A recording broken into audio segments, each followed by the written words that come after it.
أعوذ بالله من الشيطان اللعين الرجيم بسم الله الرحمن الرحيم والحمد لله رب العالمين وصلى الله على محمد وآل محمد الأئمة والمهديين وسلم تسليما. السلام عليكم ورحمة الله وبركاته.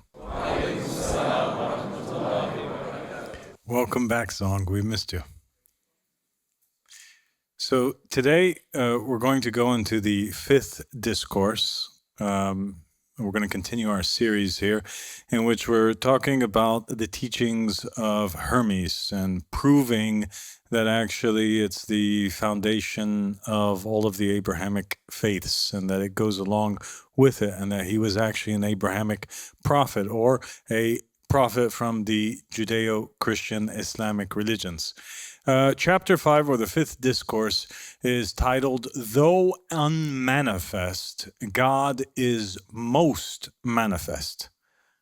Yeah, so even though you can't see him anywhere, and he doesn't manifest physically anywhere, he's actually the most one who is manifest. All right. So it starts off with Hermes continuing in a conversation with his son Tat, and he says, I'll share this teaching with you too, Tat, so you won't be a stranger to the mysteries of the nameless God. And that's obviously like a very big parallel with the book of monotheism and how Ahmed al-Hassan said, actually, ultimately, we have to refer to God in his reality as Huwa. It's just he, right? And it also kind of strikes a chord with the story in the Torah when God met Moses, and Moses doesn't know what to call him. He doesn't even know what the name of God is. God is a nameless God. And Moses asks him, if the Israelites ask me, who sent you? What should I say? And he said, tell them I am that I am sent you. Notice how what seems unseen to most will become clearest to you. If it were fully seen, it would be a made thing. All made things come to be and pass away. The unseen does not come to be, it simply is always and makes everything else appear. God is not made and does not become visible as made things do. By thinking things into being, he brings them to light. His thinking is his making. Now that's a lot of wisdom packed in there. And now we have a golden rule, actually, that we learn from here. And that is that anything that we can see with our eyes can never be God Almighty. Because all things that we can see with our eyes, if we think about it, they're something which is made, something that at one point didn't exist and at one point won't exist. And so its existence in this physical realm is limited, and that cannot be God. So the only one not made is beyond all making by thought and remains unseen. Yet because he thinks everything into being, he shows himself through all things, especially through whatever he chooses. So here we see that we are all living within the imagination of God. We are all just thoughts of God. And when God thought us, we became. And he shows himself through everything as a collective, the entire order of the universe, but he also chooses especially certain things to manifest himself as. Pray, then, Tat, to the one Father, the source of the one, that he show you mercy, so a single ray of his light may touch your mind. Only thought can see the unseen, because thought itself is unseen. Make sense? If you are able, he will show himself to the eyes of your mind. He withholds himself from no one, but reveals himself through the whole world. And that reminds me of a narration from Muhammad and the family of Muhammad, alayhi salam, where somebody went up to Amir al-Mu'mineen Ali ibn Abi Talib and they asked him, they said, this God of yours that you're worshiping, have you ever seen him? Imam Ali alayhi salam said, I would never worship a God that I cannot see. But I don't perceive him with my biological eyes, but rather I see him with the eyes of my heart. And so God can be seen through the eyes of the heart, the eyes of the mind, but never through biological eyes.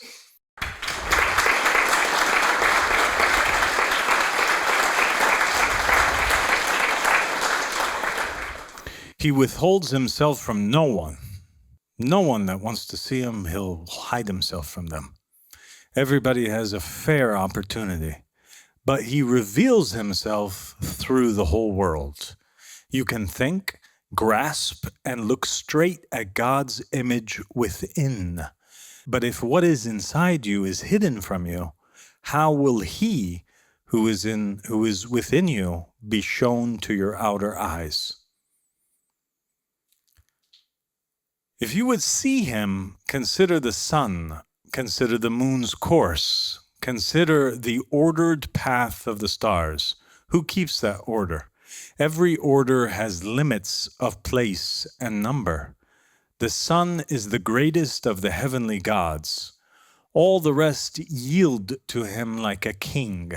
Yet this great one allows smaller stars to circle above him. Out of respect for whom, or fear of whom, does he do this? And each star moves in a different path, not equal, not alike. Who sets their paths and their bounds? The bear that wheels about and seems to turn the whole world and the whole sky, whose tool is that? Who fixed the sea its shore? Who set the earth its seat? Someone is maker and lord of all of this. Number, place, and measure cannot hold without a maker. Disorder cannot bring forth order by itself. Even disorder is under a Lord, the one who has not yet given that order.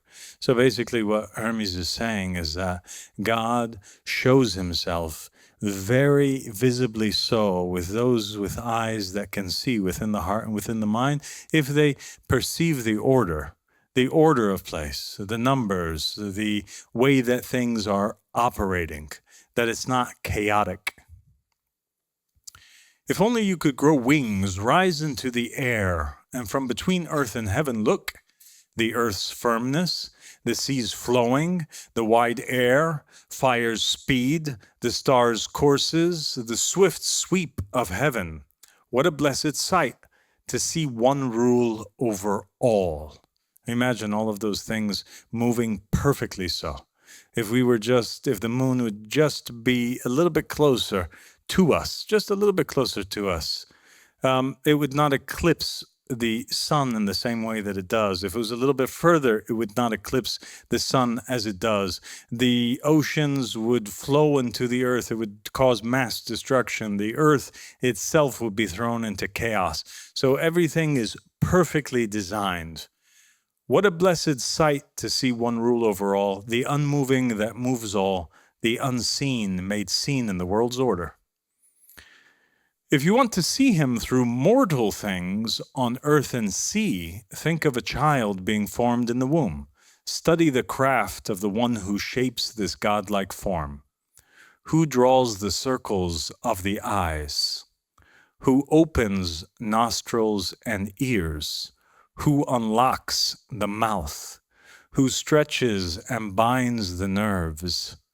Who lays out the veins, hardens bones, clothes flesh with skin, separates fingers and joints, widens the soles, hollows the ducts, spreads the spleen, sets the heart like a pyramid, fits the ribs, broadens the liver, makes the lungs like a sponge, expands the belly, honors what should be seen, and hides what should not.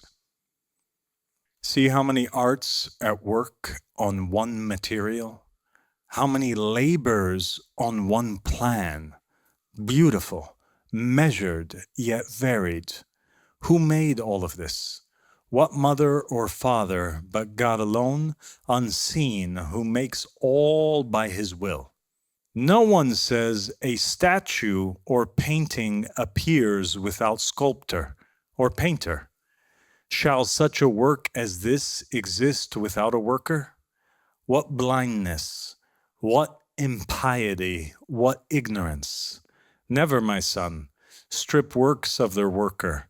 He is greater than all names, the Father of all.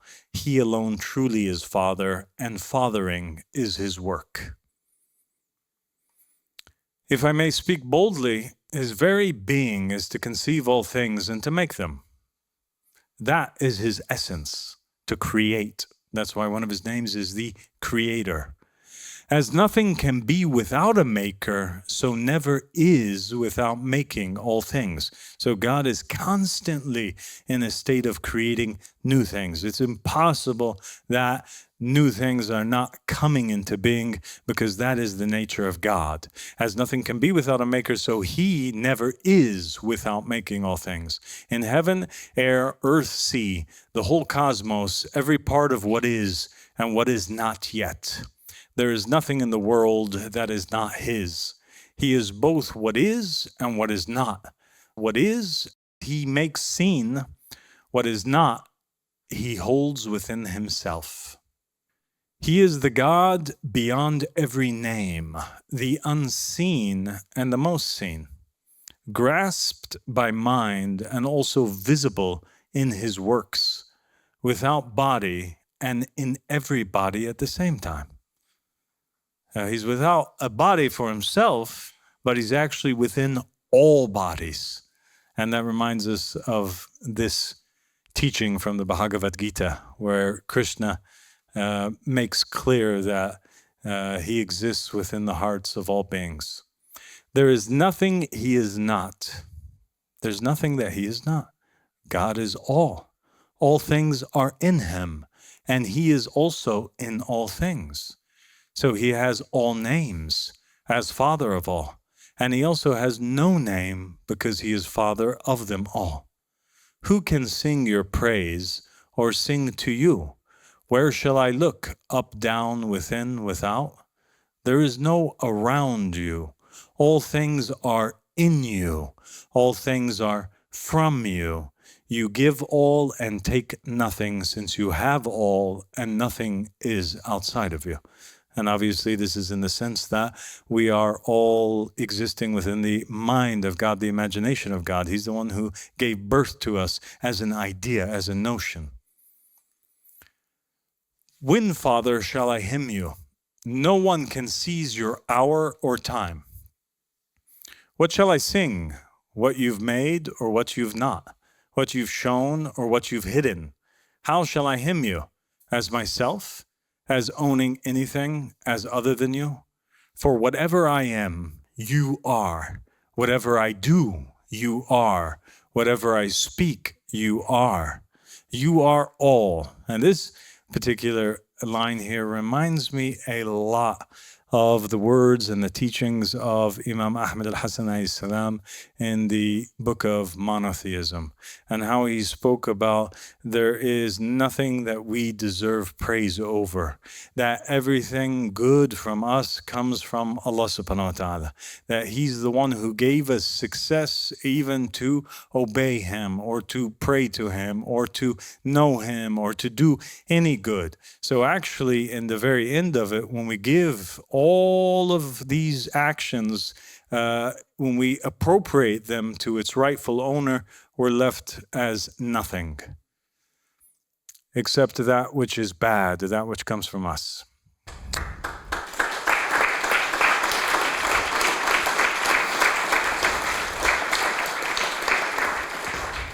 You are all. There is nothing you are not. You are what exists and what does not yet exist. Mind, when you think. Father, when you make. God, when you act. The good and maker of all. For the finer part of matter is air. Finer than air is soul. Finer than soul is mind, and above mind is God. And here is a little bit of a demonstration to kind of show you or illustrate the difference between God and between the soul or the spirit. This is an image of the Son, and it is representative of the Father, of God. Okay? We spirits are like the rays of the sun. The rays of the sun are not the sun, but they are born from the sun.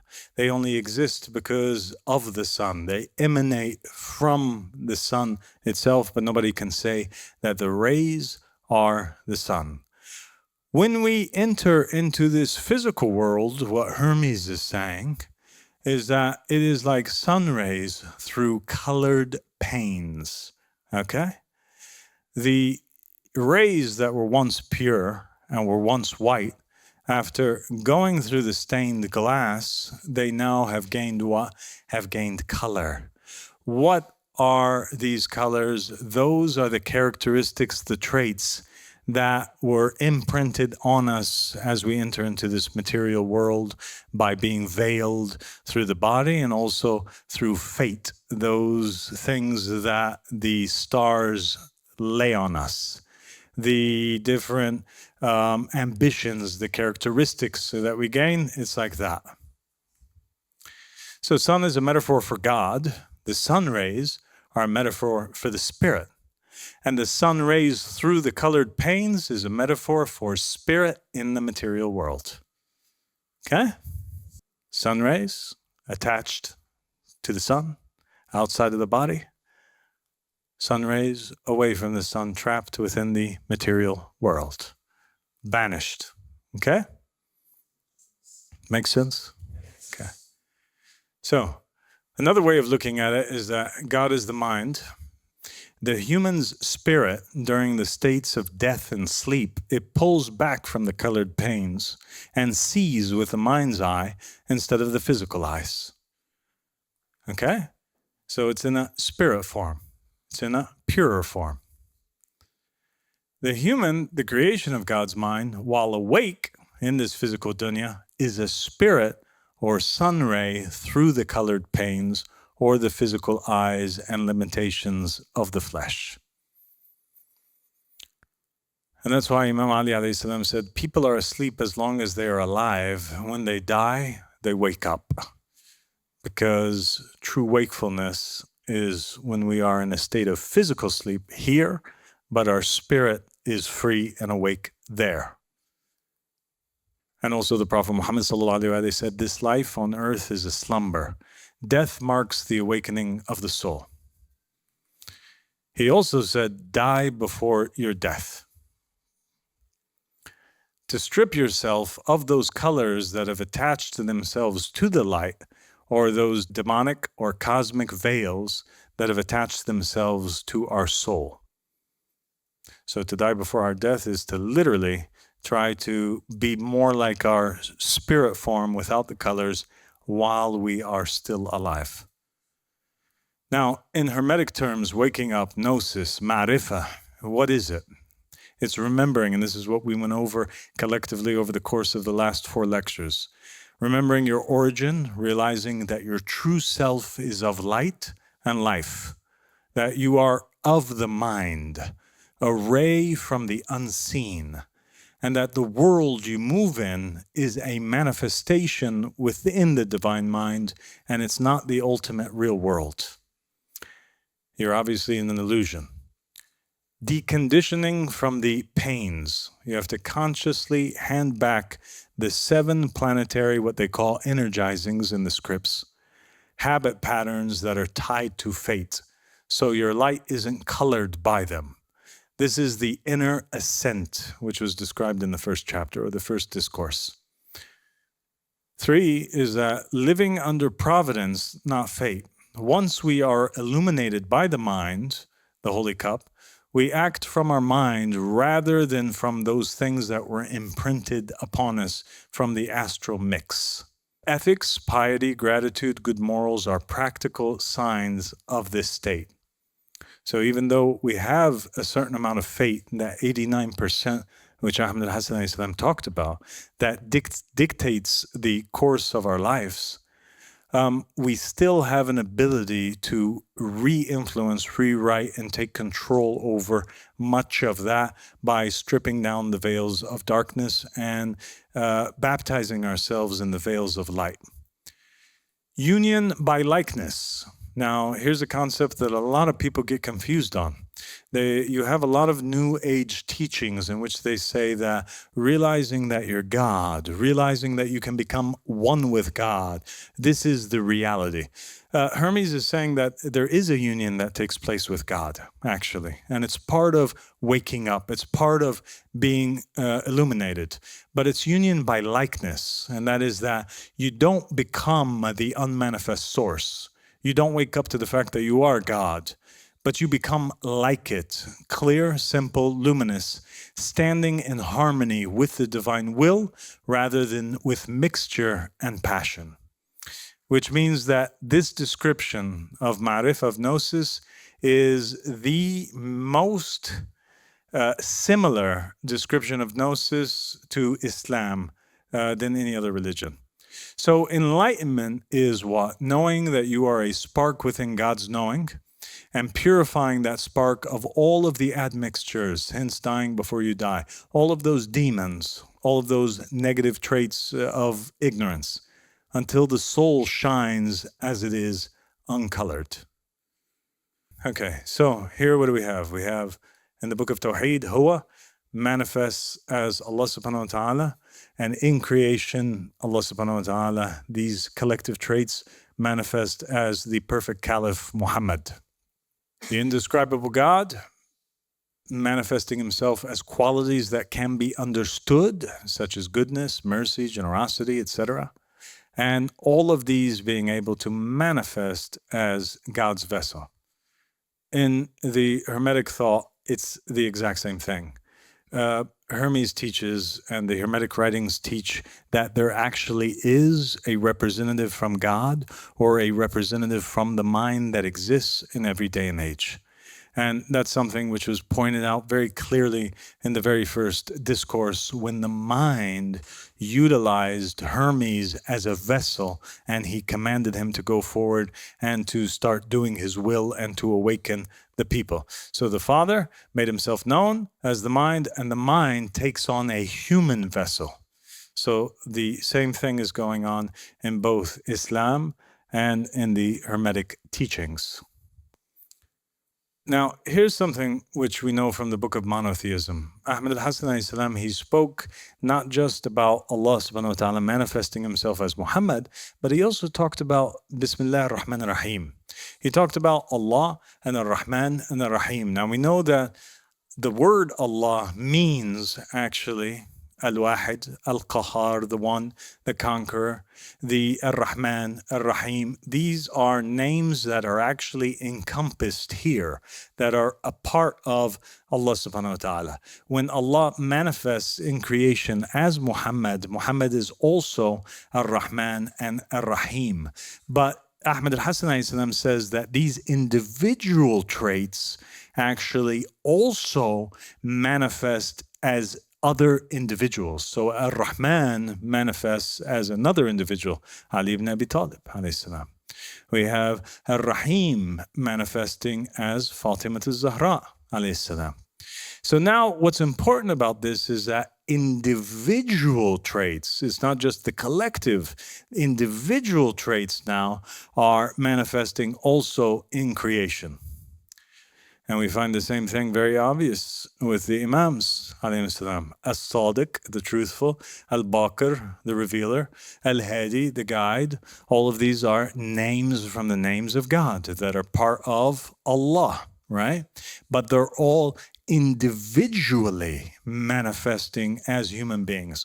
As-Sadiq manifests as Ja'far. Al-Baqir manifests as Muhammad. Al-Hadi manifests as Ali al-Hadi, right? Now, let's look at the Bible. In Luke 13, verses 11 to 13, we have something which is talking about a spirit of mental and physical weakness. What is this? And a woman was there who had been crippled by a spirit for 18 years. She was bent over and could not straighten up at all. When Jesus saw her, he called her forward and said to her, "Woman, you are set free from your infirmity." Then he put his hands on her, and immediately she straightened up and praised God. And so we have a reference here to this spirit, a spirit of mental and physical weakness. Let's continue. Later on in the Bible, in Mark chapter 9, we have a reference to something which is a spirit of muteness and deafness. A man in the crowd answered, "Teacher, I brought you my son, who is possessed by a spirit that has robbed him of speech. Whenever it seizes him, it throws him to the ground. He foams at the mouth, gnashes his teeth, and becomes rigid. I asked your disciples to drive out the spirit, but they could not." "You unbelieving generation," Jesus replied, "how long shall I stay with you? How long shall I put up with you? Bring the boy to me." So they brought him. When the spirit saw Jesus, it immediately threw the boy into a convulsion. Okay, wait a minute. We gotta really address what's happening here. What's happening is that there is a ailment, which is the muteness and deafness, and there's a spirit, and the spirit is being referred to as a spirit of muteness and deafness, and it's communicating with Jesus. And when the spirit is within the person, is causing the ailment. When he goes out of the person, the ailment is cured. He fell to the ground and rolled over, foaming at the mouth. And Jesus asked the boy's father, "How long has he been like this?" "From childhood," he answered. "It has often thrown him into fire or water to kill him. But if you can do anything, take pity on us and help us." "If you can," said Jesus, "everything is possible for one who believes." Immediately, the boy's father exclaimed, "I do believe. Help me overcome my unbelief." When Jesus saw that a crowd was running to the scene, he rebuked the impure spirit. "You deaf and mute spirit," he said, "I command you, come out of him and never enter him again." So actually, the deafness and the muteness was not deafness and muteness of the boy. It was deafness and muteness of the spirit. And when the spirit entered into the boy, the ailments of the spirit accompanied and transferred over to the boy. The spirit shrieked, convulsed him violently, and came out. The boy looked so much like a corpse that many said, "He's dead." But Jesus took him by the hand and lifted him to his feet, and he stood up. Okay, so now we have a spirit of mental weakness, a spirit of muteness and deafness. We also have another incident in the Bible where there was a spirit of blindness. What about a spirit of jealousy? Oh my goodness, in the Torah, in Numbers 5, verses 14 through 15, it says, "If the spirit of jealousy comes upon him," meaning a man, "and he becomes jealous of his wife, who has defiled herself, or if the spirit of jealousy comes upon him and he becomes jealous of his wife, although she has not defiled herself, then the man shall bring his wife to the priest. He shall bring the offering required for her, 1/10 of, etc., all the way until the end of the verses. Now, what's important here and what we need to point out is the aspect that the Bible is actually telling us that this feeling that we're having of jealousy, that this is not just simply a feeling. This is a spirit. This is a being. This is an intelligent spiritual being that is possessing us at that moment, running its course through our veins, and it's causing us to have this feeling. A spirit of whoredom. My people consult a wooden idol, and a diviner's rod speaks to them. A spirit of prostitution leads them astray. They are unfaithful to their gods. This is actually Hosea 4:12. And then in Hosea 5:4 it says, their deeds do not permit them to return to their God. A spirit of prostitution is in their heart. They do not acknowledge the Lord. So now we have a spirit of prostitution. When a person is unfaithful, when they're behaving like a bad person, it's a spirit that's overcoming them. A spirit of heaviness. In Isaiah 61 verse 3 it says, "And provide for those who grieve in Zion, to bestow on them a crown of beauty instead of ashes, the oil of joy instead of mourning, and a garment of praise instead of a spirit of despair. They will be called oaks of righteousness, a planting of the Lord for the display of his splendor." So even when a human being is feeling despair, giving up, hopelessness, this is not simply the human being when they're in this state of depression, actually. It's a spirit that's possessing them and making them feel that way. And this reminds us of this hadith by Ali ibn Abi Talib alayhi salam, in which he says, "Your remedy is within you, but you do not sense it. Your sickness is from you, but you do not perceive it. You presume that you are a small entity, but within you is enfolded the entire universe. You are indeed the evident book by whose alphabet the hidden becomes manifest. Therefore you have no need to look beyond yourself. What you seek is within you if you only reflect."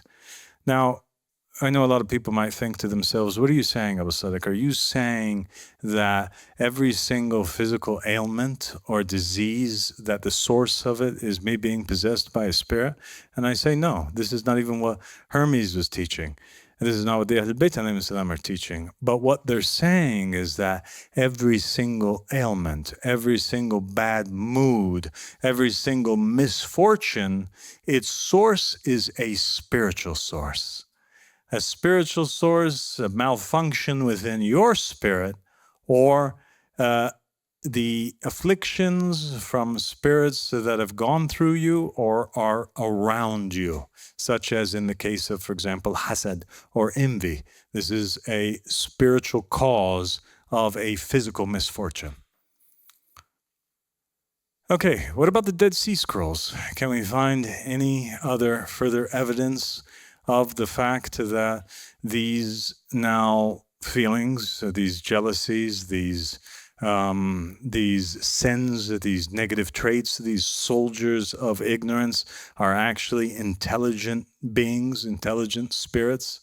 So in the Dead Sea Scrolls, there was a set of writings which were called the Rule of the Community. And it speaks of two ruling powers. It was an old Jewish text which spoke about some communal rules for an old Jewish community that lived back in the day. And in a particular section of it, it spoke about the spirit of truth, which is against a spirit of perversity. And the hosts and traits are listed under each as operative spirits.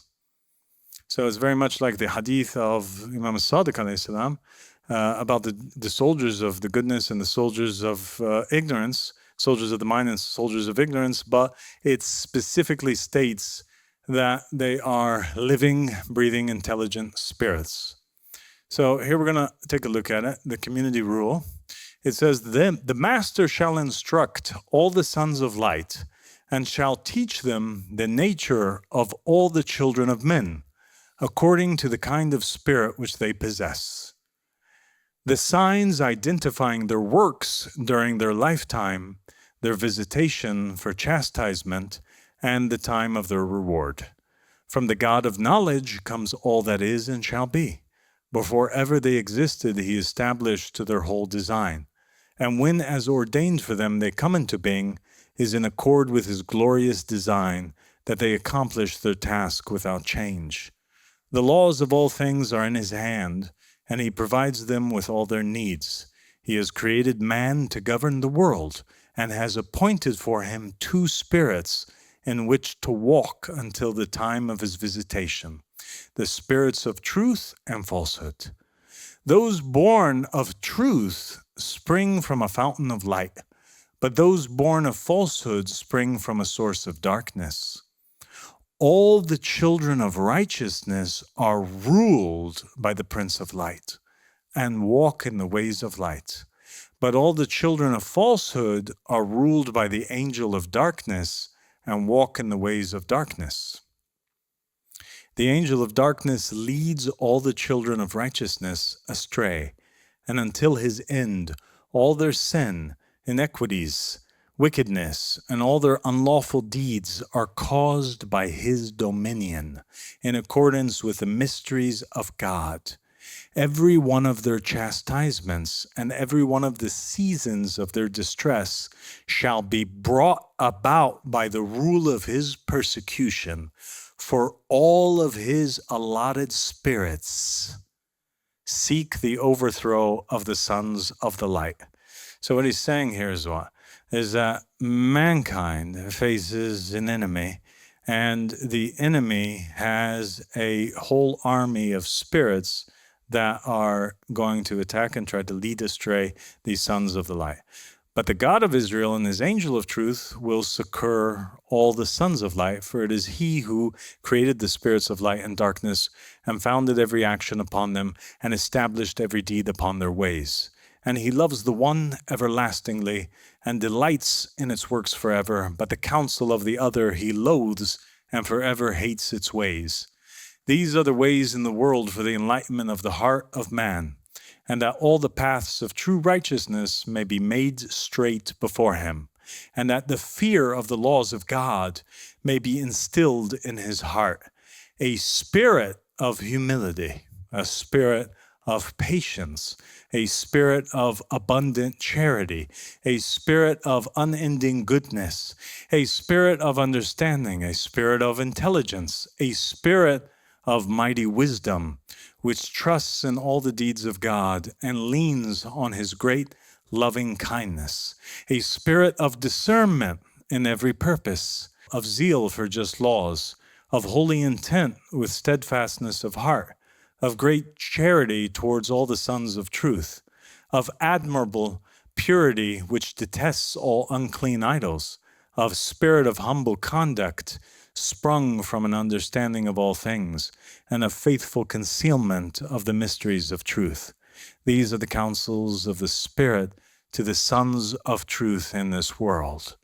So basically, you have a boss spirit, the Holy Spirit, the Spirit of goodness, that is enforcing all of the sons of Adam with minds, with tons of spirits. He's infusing these spirits inside of them, and these spirits are the good qualities, the soldiers of the mind, and vice versa. The opposite is true.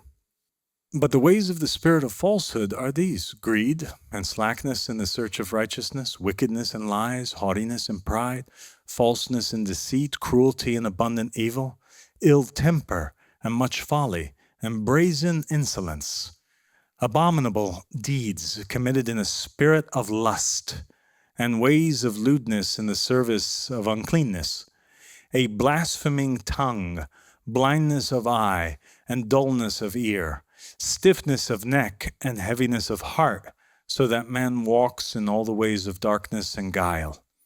And the visitation of all who walk in this spirit shall be a multitude of plagues by the hand of the destroying angels, everlasting damnation by the avenging wrath of the fury of God, eternal torment, and endless disgrace, together with shameful extinction in the fire of the dark regions.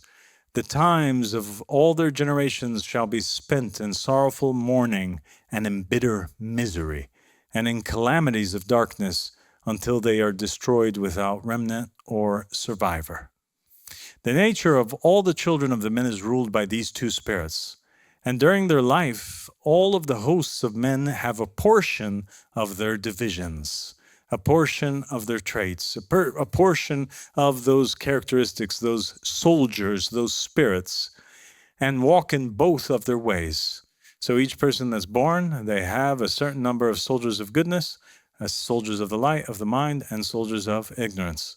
And the whole reward for their deeds shall be for everlasting ages, according to whether each man's portion in their two divisions is great or small. Exactly like Imam Al-Sadiq alayhi salam, precisely like Imam Al-Sadiq alayhi salam, where he said that the end the result of the whole race is that those who are prophets, messengers, believers, that God tested their heart for faith, they are able to change the division which they're given at birth, and they're able to get greater portions of the, or all of the soldiers of the light, and rid themselves from these soldiers of darkness.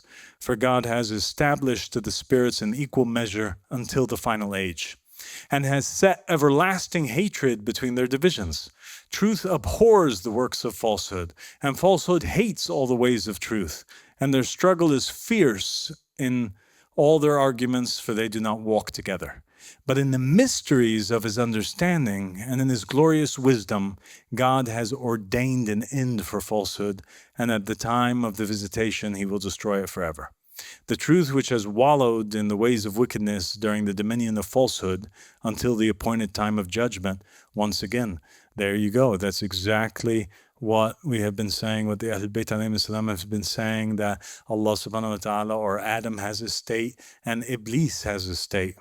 And that we are now in the state of Iblis, in the dominion of falsehood, until when? Until the appointed time of judgment, or the Qiyam, or the rise. The appointed time of judgment shall arise in the world forever.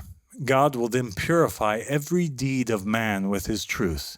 He will refine for himself the human frame by rooting out all spirit of falsehood from the bounds of his flesh. So there's going to come a time where basically human beings are going to need to be exorcised of all of these evil spirits that are upon them. He will cleanse him of all wicked deeds with the spirit of holiness, like purifying waters. He will shed upon him the spirit of truth, to cleanse him of all abomination and falsehood. And he shall be plunged into the spirit of purification, that he may instruct the upright in the knowledge of the Most High, and teach the wisdom of the sons of heaven to the perfect of way. For God has chosen them for an everlasting covenant. And all the glory of Adam shall be theirs. There shall be no more lies, and all the works of falsehood shall be put to shame. Until now, the spirits of truth and falsehood struggle in the hearts of men, and they walk in both wisdom and folly. So here we go. We have it. Spirits with an S. It's a plural word. It's talking about a multitude of spirits of truth, angelic forces, fighting demonic forces, all within the hearts of man, the microcosm which is reflecting the macrocosm. And they walk in both wisdom and folly. According to his portion of truth, so does a man hate falsehood. And according to his inheritance in the realm of falsehood, so is he wicked and so hates truth. For God has established the two spirits in equal measure until the determined end and until the renewal. And he knows the reward of their deeds from all eternity. He has allotted them to the children of men, that they may know good and evil, and that the destiny of all the living may be according to the spirits within them at the time of the visitation. Here is some tarot cards. It's called the Oracle of Heaven and Hell. It's being sold. It's popular. People buy it and they play it and they use it. And it's based off of Kabbalistic writings and teachings. And you'll find here that they depict in the various cards, on each card they'll have an angel, and they'll have on the opposite side a demon. And each demon is supposed to be the manifestation of one bad trait, right? Or one bad soldier of ignorance. Like, for example, here, the demon of scandal, the demon of lust and weak wills, the demon of unrestrained living, the demon of immorality, the demon of disregarding of rules.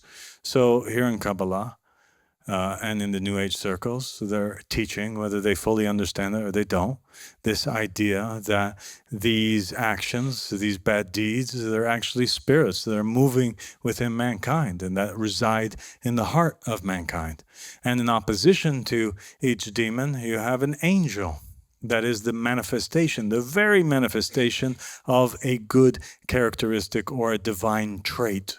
the angel of justice, the angel of undertaking and completing missions, the angel of love and wisdom, the angel of rectification, the angel of clemency, and so on. Now, when we look at the gods and goddesses of the ancient Greek, Roman, and Egyptian mystery cults and religions, what do we find here? We find that Nike, for example, Nike was a goddess of speed, strength, and victory, most particularly victory. So Nike was seen as the divine manifestation of that trait, victory. If you wanted victory, you needed to appeal to the God of victory, because the God of victory is victory. It's victory in creation. Like Imam Ali alayhi salam, Ali ibn Abi Talib alayhi salam, is Ar-Rahman in creation. They would, if he was victory in creation, they would make a statue of victory, and they would appeal to him because they would want victory. Okay? Aphrodite, what was she? She was the manifestation of love and desire. Dike was the goddess of justice, the very manifestation of justice. Ares, the manifestation of wrathful war. Athena, the manifestation of wisdom. Irene, the manifestation of peace. Sekhmet, the manifestation of war. Hathor, the manifestation of joy. Thoth, the manifestation of wisdom. So statues were a way to see the unseen. Get it? And to manifest the unmanifest. The people, they realized these things, you can't see them. They're unmanifest. And so they wanted to make them manifest. They were unseen. They wanted to make them seen. So they would build statues to harness those energies, harness those characteristics, embody those statues with those traits, and appeal to them. Now, here's a very interesting excerpt that I'm going to read for you. And I think it's incredibly fascinating. It is from an Arabic grimoire, and it talks about statues. And it says that the one who first compounded this stone by his own labor was King Behentetar, who was one of the kings of India and a great sage. It was he who built the city of Manif, in which he built mighty buildings. And in those buildings, he constructed images that spoke, statues that spoke. He made them. He it was who discovered how to use numbers to make computations for love, which is one of the great wonders that Hindus have. When two people were given these numbers in food or drink, they would write these numbers in the food and drink, or in any other manner, they became great friends and well-pleasing to each other. So if they would consume, if there's two numbers that are compatible and each one consumed a number, they would be good or they would be bad, depending on the numbers. If the aforesaid numbers were carved in wood, and bread or anything else edible was sealed with them, and you gave it to someone to eat, he will delight in you with a great love. If those numbers are written on your clothing, your garments cannot be taken away from you. And if you write them on banners that are put in the street to draw business, they will draw business to you. The lesser of these numbers is 220 and the greater is 284. The way to use these numbers, etc., it goes on into a computation. Then it says that this king made 12 festivals for the people of Egypt. Okay, so now we have a crossover and now an influence in Egypt. In the 12 months, that is, one in each month. Then he made a house wholly surrounded by images, statues, and these statues, he used them to cure the people of Egypt of all infirmities. In the head of each of them, the infirmity assigned to it was portrayed. The people of that place very often used to cure themselves of their infirmities by those images in the following way. They would approach the images and describe their infirmities to the image assigned to the same infirmity. from which they wanted to be healed, and at once they were healed. That same king also made an image in the form of a man laughing, and this was the virtue and power of that image. Okay, so he made an image of a man laughing, and that was the power. That was the essence, the soldier that he was drawing down. Anyone who is oppressed by sorrow, the spirit of sorrow, anybody who is possessed by the spirit of sorrow, melancholy, would look at that image, and at once he would be cheerful and laughing, and the thoughts that troubled him would be handed over to oblivion. All in all, the effects of his images proceeded so that the people of that city used to worship the king as though he was a god. The same king also made bronze images in the city with 2 wings extended, and these were entirely covered with gold. Then he set them in place in the city, kind of like the angels on the Ark of the Covenant. Their virtue was that all who passed by them, man or woman who had committed adultery, uncovered their natures. It would force them to. So if they passed by the statue and they'd been guilty of adultery, they would take off their clothes. Nor were they able to pass by those images without uncovering themselves. All who uncovered themselves, fornicators and fornicatresses, alike were led into the presence of the king and were truly known to be guilty of that crime and punished justly according to the laws of that city. For this reason, both the men and the women of that city used to shun that form of wickedness. So he was a righteous king who was able to prophesy and know through a special knowledge who was guilty of particular crimes against God, and he was able to judge them rightly so and eliminate that wickedness from his city. The same king also made an earthenware vessel that he filled with water, and his entire army used to drink from it without decreasing the water in it. This king lived in the time of Alexander the Great, and it is said that he presented this vessel with some other marvels to him. So he was a friend of Alexander, another prophet that was living in another region at the same time. The vessel was constructed by the artificial magistries of science, the properties of nature, and the knowledge of the strengths of the spirits of the planets and the fixed stars. In this same way was made the pillar that Achaeum king of India made in the gate of the city of Nub, which was made of black marble and was completely full of water. No matter how much was taken out of it, the water never decreased. And this was because it attracted the moisture of the air by virtue of the magistry of which it was made. The king constructed this work for the benefit of the people on account of the distance of the city from the banks of the Nile and its closeness to the salt sea.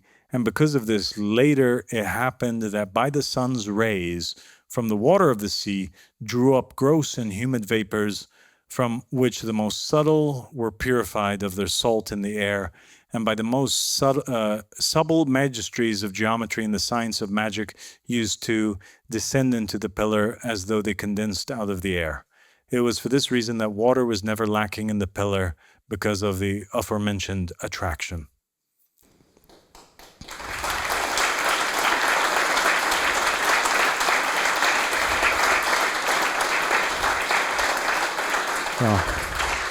I know this was a dense topic tonight, but it was very important to go over these writings so that you could see this, because this is leading up to something actually very great that has to do with the climax of where we're going in terms of the ensoulment of the statues.